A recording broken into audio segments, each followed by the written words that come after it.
한적한 시골 마을. 사람들은 옛날부터 이 마을 끝자락에 위치한 산장을 두려워했다. 오래전부터 폐허가 된 이 산장은 마을 사람들에게 귀신이 나온다는 소문으로 유명했다. 그리고 이곳을 두고 숱한 이야기가 전해지고 있었다. 그런데도 낡고 버려진 산장은 여전히 그 자리에 있었다.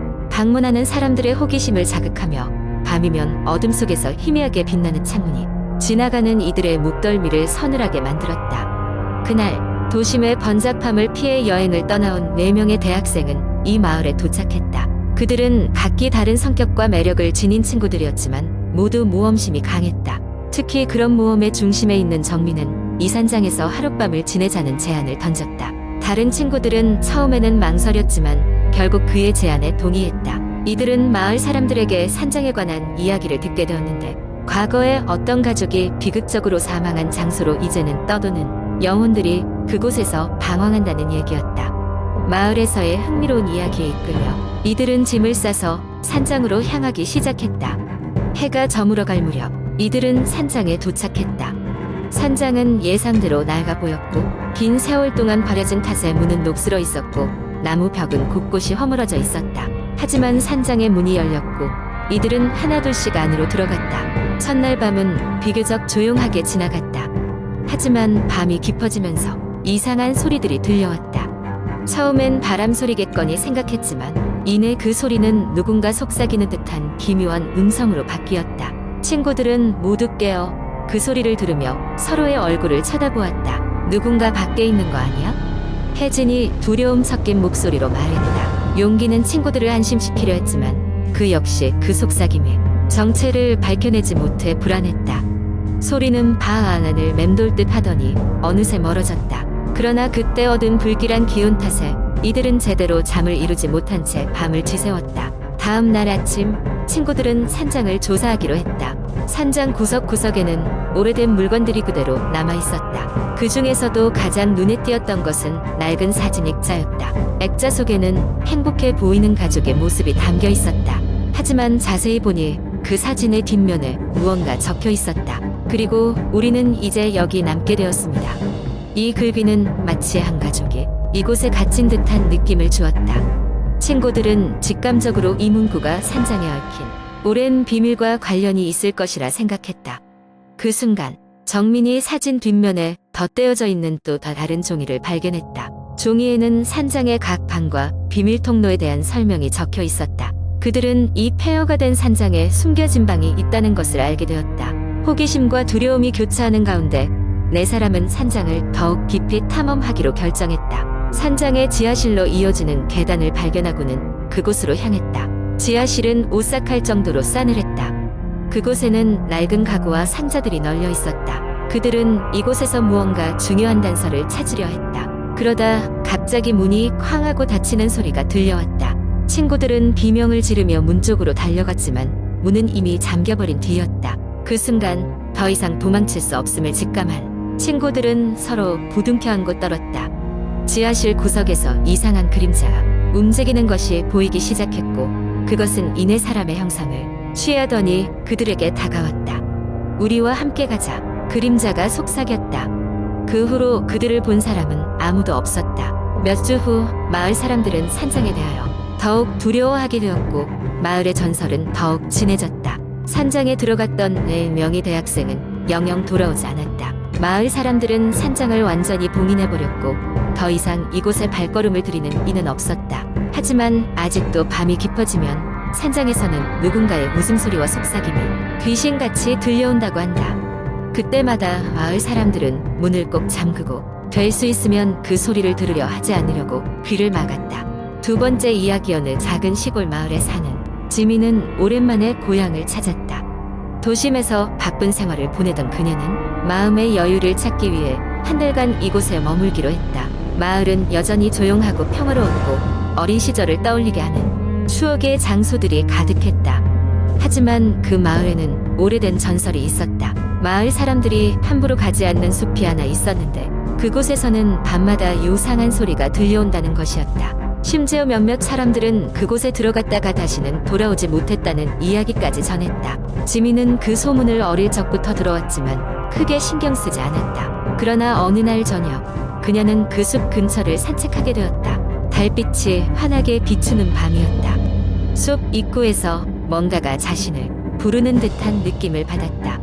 그녀는 얼떨떨한 기분으로 숲을 바라보다 아무렇지 않게 마음을 돌려 다시 길을 걸었다. 며칠 후 지민은 마을에서 오랫동안 살고 있는 할머니와 대화를 나누게 되었다. 할머니는 옛날에 그 숲에 무언가가 있었다고 이야기했다.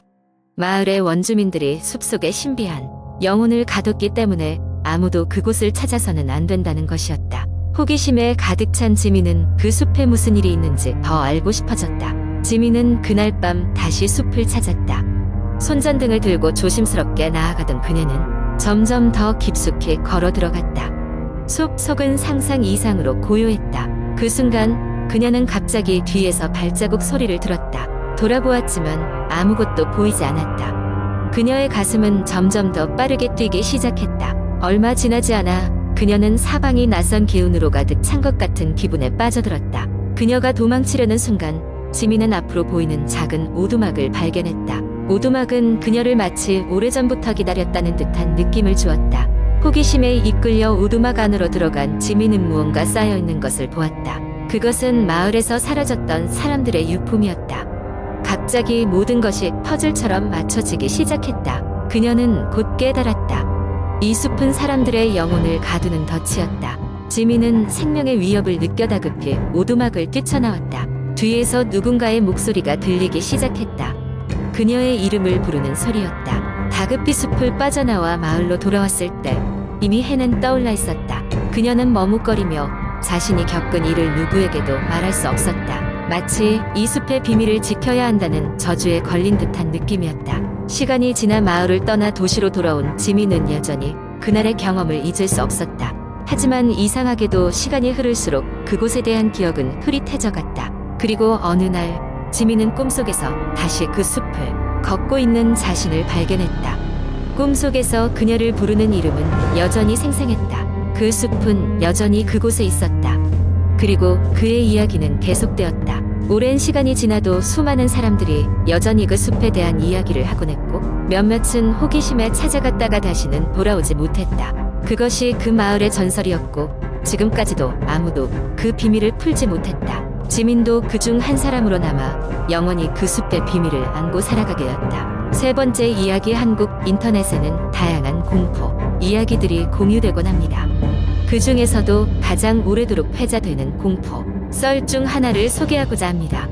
이 이야기는 인터넷 커뮤니티에서 처음 시작되었으며 많은 사람들의 상상력을 자극해 지속적으로 변형되고 확장되었습니다. 때는 어느 한여름밤 서울의 한적한 외곽에 위치한 작은 마을에서 시작됩니다. 이 마을은 수도권에 속해 있긴 했지만 개발이 덜 되어 사람들이 발길이 뜸한 곳이었습니다. 그날 밤 이 마을의 한 고등학생인 준서가 단짝 친구들의 제안으로 기묘한 내기를 하게 되었습니다.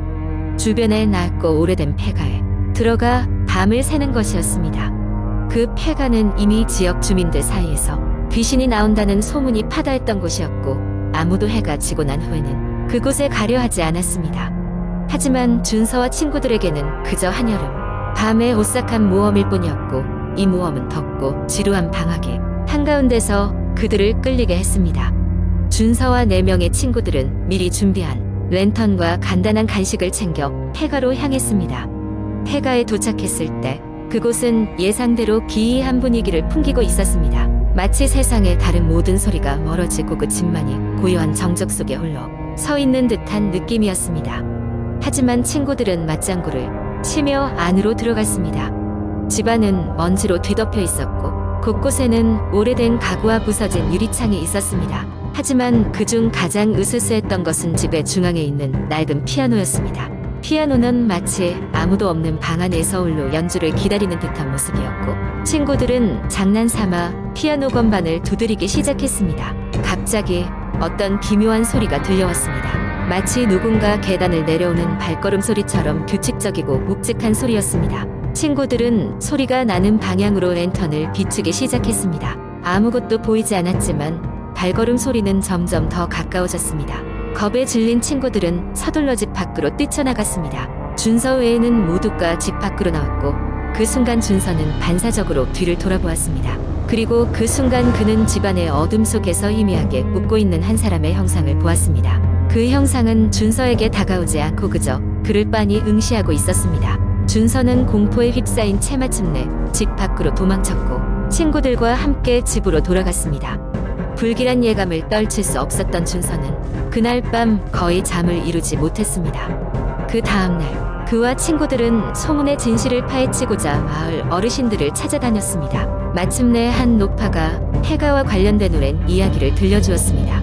그 집은 한때 음악가 가족이 살던 곳이었으며 그들의 어린 딸이 비극적으로 계단에서 떨어져 세상을 떠났다고 했습니다. 그 이후로 그 집에서는 항상 밤이면 발걸음 소리가 들리고 아무도 없는 피아노가 스스로 연주를 한다는 소문이 돌았습니다. 준서와 친구들은 그 이야기를 듣고는 더 이상 그 집에 가까이 가지 않기로 했습니다. 하지만 그날 밤 이후로 준서는 가끔씩 자신도 모르게 피아노 연주 소리를 들었던 것 같다고 털어놓습니다. 이 공포썰은 여기서 끝이 납니다. 그러나 이 이야기를 듣는 사람들에게는 아직도 그 폐가의 피아노 소리가 귓가에 맴도는 것 같은 서늘한 기운이 남아있을지 모르겠습니다. 과연 그 집에는 정말로 무엇이 살고 있는 것일까요?